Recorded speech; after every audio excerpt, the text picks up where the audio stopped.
শ্রীরামকৃষ্ণ তার লীলাবসানের আগে শ্রীমাকে বলেছিলেন, কলকাতার লোকগুলো যেন অন্ধকারে পোকার মতো কিলবিল করছে, তুমি তাদের দেখো। জ্ঞান বৈরাগ্যের চেয়ে একটু শান্তি, স্নেহ ও ভালোবাসার আশাতেই মানুষ ভিড় জমাতো বেশি। তাদের নানা রকম প্রকৃতি, তাদের ভক্তির উচ্ছ্বাস কখনো কখনো পাগলামিরই নামান্তর হয়ে দাঁড়ায়। কেউ এসে হয়তো মায়ের পায়ে মাথা ঠুকে দিল খুব জোরে, কেউ বা মায়ের বুড়ো আঙুলে কামড়ে দিল প্রণাম করবার সময়, উদ্দেশ্য মা তাকে মনে রাখবেন।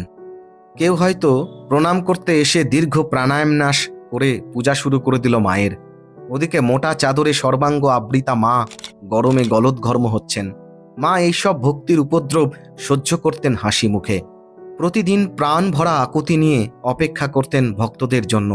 মাঝে মাঝে শোনা যেত মায়ের অনুচ্চ স্বরে আন্তরিক আহ্বান, ছেলেরা তোরা আয়। তাই কোনো দিন